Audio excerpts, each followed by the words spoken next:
জামুগুৰি হাতত চিলনী চোৰে যুৱতীৰ ডিঙিৰ পৰা থপিয়াই ছিঙি নিলে সোণৰ চেন। জামুগুৰি হাতৰ পাতলৰ চুক গাঁৱৰ এগৰাকী যুৱতীৰ ডিঙিৰ পৰা আজি দিন দুপৰতে চিলনী চোৰে এডাল সোণৰ চেন থপিয়াই লৈ যোৱা ঘটনাই সমগ্ৰ অঞ্চলটোতে তীব্ৰ চাঞ্চল্যৰ সৃষ্টি কৰিছে।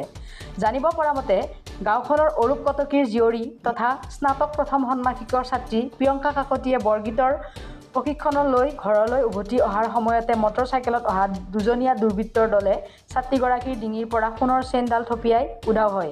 তৎমুহূৰ্ততে যুৱতীগৰাকীয়ে এই অবাঞ্ছিত পৰিস্থিতিৰ সন্মুখীন হোৱাত হতভম্ব হৈ পৰে আৰু ঘৰলৈ গৈ পিতৃ মাতৃৰ লগতে পৰিয়ালৰ অন্যান্য লোকসকলক ঘটনা সন্দৰ্ভত বিৱৰি কয়। যুৱতীগৰাকীৰ পিতৃয়ে ইতিমধ্যে ঘটনা সন্দৰ্ভত জামুগুৰি আৰক্ষীক অৱগত কৰাইছে।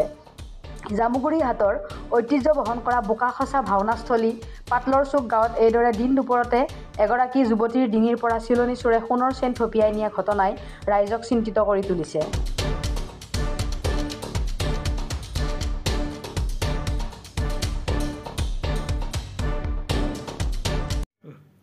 শোণিতগড় সংগীত মহাবিদ্যালয়ৰ পৰা মই লগৰ বান্ধৱী এগৰাকীৰ লগত বৰগীতৰ ক্লাছ কৰি আহি থাকোঁতে মোৰ ঘৰৰ পদূলিতে প্ৰায় ঘৰলৈ সোমাবলৈ লওঁতেই আৰু দুজন ল'ৰা আহি বাইকত মোক বুকুত আঘাত কৰি ডিঙিৰ পৰা চেইনডাল কাঢ়ি লৈ গ'ল।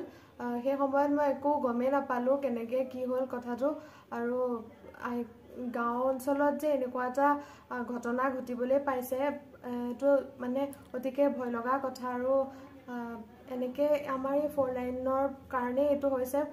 মুছলমান সম্প্ৰদায়ৰ দুটা ক'লা চশমা দুযোৰ পিন্ধি আহিছিলে ল'ৰা দুটা, আৰু একো মই ধৰিব নোৱাৰিলোঁ বিশেষকৈ, আৰু নাম্বাৰ প্লেট চাই সেইবোৰ চাবলৈ সেইকণ সময়ত একো গমেই নাপালোঁ, মানে সেইবোৰ চাবলৈ নোৱাৰোঁ। সেয়াই আৰু। তোমাৰ নামটো?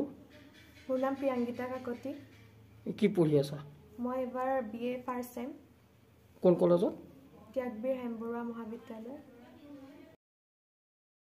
সাংঘাতিক জোকাৰণি দিলে, যিটো মোৰ সন্তানেই নহয়, আজি আমাৰ সন্তান। আজি ইয়াত ঘটিছে, কাইলৈ তাত ঘটিব।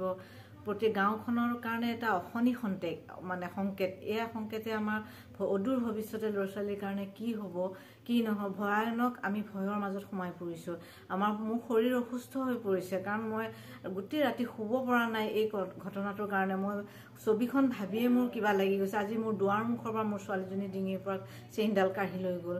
চেইনডালে মোৰ কাৰণে ডাঙৰ কথা নহয়, কিন্তু তাতকৈ ডাঙৰ কথা ঘটনাটোৱে মোক সাংঘাতিক জোকাৰণি এটা দিছে, যিটো কাৰণে ভৱিষ্যতলৈ এয়া যে অশনি সংকেত আহিছে আমাৰ মাজলৈ, সেইটো ছবিখন মই দেখা পাইছোঁ। গতিকে ৰাইজ সচেতন হওক, সন্তানবোৰৰ ওপৰত চকু দিয়ক, আৰু যাতে সোণৰ চেইন বা অন্যান্য মূল্যৱান সামগ্ৰী ল'ৰা ছোৱালী যাতে পৰিধান নকৰে, মাক দেউতাকবোৰ সতৰ্ক হওক, তাৰ বাবে মই বিনম্ৰভাৱে সকলো ৰাইজলৈ মই অনুৰোধ জনাইছোঁ বা আহ্বান জনাইছোঁ। মই চেইনডালৰ মূল্য কিমান? চেইনডালৰ মূল্য প্ৰায় 1.5 লাখ মানৰ হ'ব। গতিকে মই তথাপিও চেইনে মোক একো নকৰিলেও মোৰ মানসিকভাৱে মই বৰ ভাগি পৰিছোঁ। আজি এইটো ঘটনাই মোক বৰ ভাল জোকাৰণি এটা দিলে।